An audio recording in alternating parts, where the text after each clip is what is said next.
kung may nagawa kang mali sa una, eh normal lang yun. So ngayon, this time siguro tama lang na. Hi everyone! Welcome back sa aking channel. So ngayon, naglalakad tayo, papunta ako ng work. And yeah, mainit na dito sa Japan guys. Super init na. Maganda sana guys na gumala this time. Kasi summer, so makakapag-outfit ka ng bonggang-bongga. Pero yan, may virus. So hindi tayo may makakagala. And every weekend, lagi lang kaming nasa bahay. Or pumupunta kami ng park, pero sa park lang. So yan guys, ang topic natin today is about personal experience ko. Kung ikaw ba ay may anak na sa Pilipinas, tanggap ba sa Turkey na makakasal ka sa Turkish na lalaki o sa mga Muslim? So yan ang topic natin today, but later ko na ikukwento kapag nasa work na ako, kasi may time pa naman ako. So magtatambay lang ako sa food court. And then sasabihin ko sa inyo guys kung paano ako natanggap at kung tanggap ba kung ikaw ay single mom sa Pilipinas. So yan guys, see you later. PM the next day. Hey guys, ngayon na ulit ako nakabalik guys. Pangalawang araw na to. Hindi ako nakapag-vlog kahapon sa work. Doon sa workplace ko. Ito yung shopping mall na pinagtatrabahoan ko guys. So hindi na ako maglalakad today. Mag-train ako guys. Kasi nakakapagod, and nag-market na rin ako dito sa work ko kasi mas mura dito. Mas mura dito. So para diretso na ako sa amin. Hindi na ako magma-market. And then i-continue ko yung vlog ko mamaya pag-uwi ko guys. Kasi hindi ako nakapag-vlog talaga. Busy kasi, and minsan yung kasama ko sa trabaho nagkakasabay kami. So hindi ako nakakapag-video. Kasi syempre, chismis. So yan guys, mamaya na lang sa bahay. Bye! 3 hours later. Can you move it along? I'm all out of time. Hey guys, welcome back. Nandito na ako ngayon sa bahay, and yeah, so i-continue natin yung vlog natin from yesterday hanggang ngayon. Hindi ko pa siya natutuloy. So ang pag-uusapan natin ngayon is about sa mga single mom na may anak, na kung tanggap ba sa Turkey, or I mean, kung tanggap ba ng pamilya ng lalaki sa Turkey kung ikaw ay magpapakasal sa isang lalaking single. So yan ang pag-uusapan natin, and ito ay base na rin sa aking experience. So yan, isa-share ko sa inyo guys kung paano ako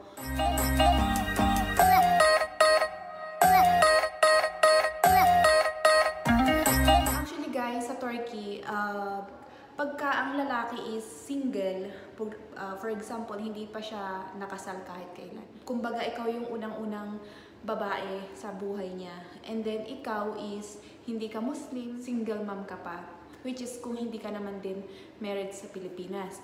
So guys, para sa akin is depende po yan sa pamilya na mapapangasawa mo, at depende din sa mapapangasawa mo kung tanggap ka ba niya. So yung nagtatanong guys kung tanggap pa, anyway guys, hindi ko masasagot yan kung matatanggap kayo. Kasi guys, iba-iba ang tao. May siguro yung mga biyanan ko, mabait lang sila, open-minded sila. So siguro may mga tao din na hindi matatanggap, may mga taong matatanggap. So depende po yan sa tao, o depende dun sa pamilya na mapapangasawa mo, or depende dun sa mapapangasawa mo.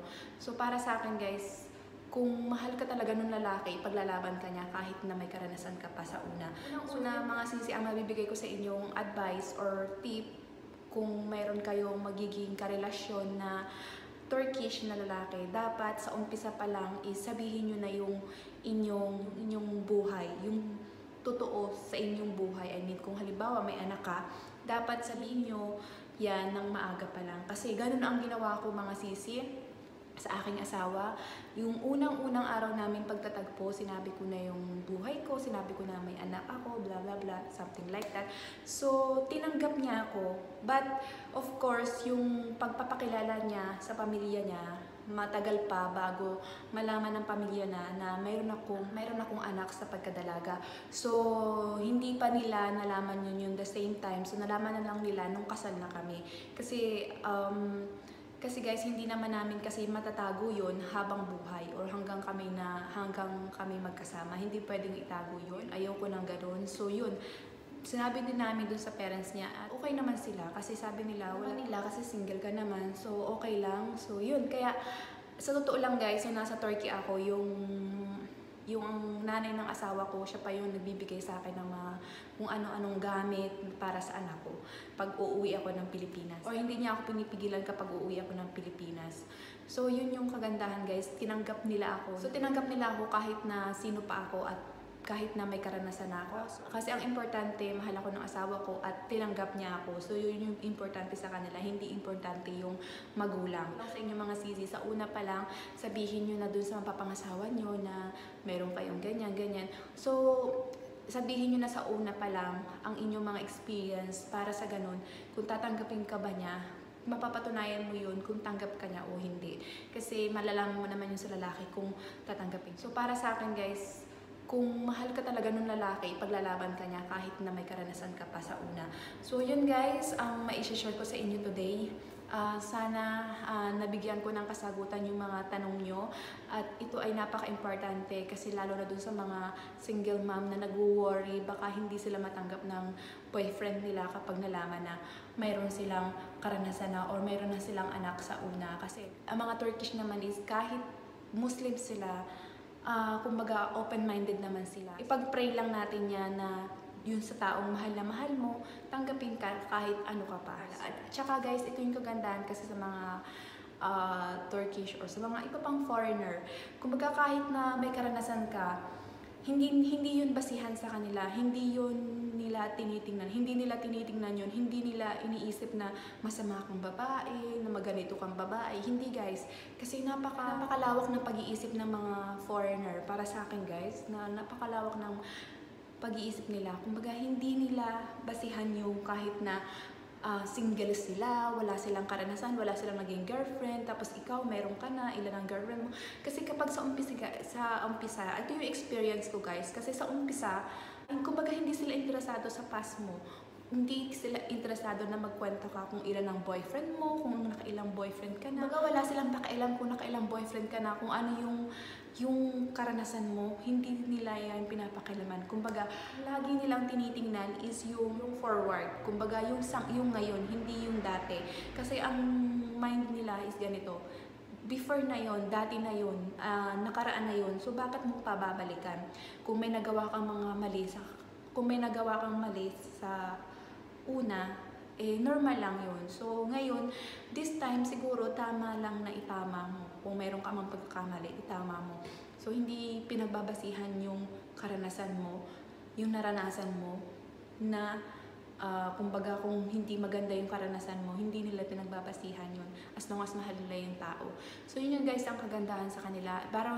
Pero yan nga guys, hindi ko masasabi kung lahat ba sila ay ganyang tao, kung lahat ba sila is ganyan yung kanilang pananaw o ganyan yung kanilang mindset. So, yeah. So, sa mga kapwa ko Pilipina na may mga jowa or mga boyfriend na Turkish, so sana kung meron man kayong, kung nasa katulad ko kayo na experience, so sana yung magiging yung mapapangasawa nyo o yung magiging mga biyanan nyo is matanggap kayo kung kayo ay may mga karanasan na. So yan guys ang masasabi ko, and yeah, so tatapusin ko na tong video ko, and napaka-iksi lang nito pero at least nabigyan ko kayo ng linaw.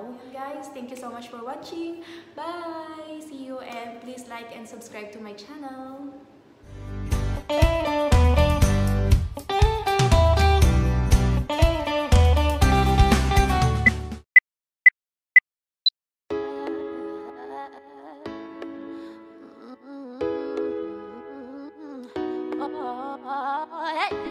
Keep pushing you away while I want you to stay. Amazing gold is eyes, but my heart still beats. When I say no, it's yes. I'm putting you to the test. Can you handle me? Do you have the key? Sorry that I've been playing games. Do you really have what it takes? I guess so, I guess so. I guess so, I guess so. I am a queen, I need my king. Are you better not to sin? I think so, I think so. I think so, I think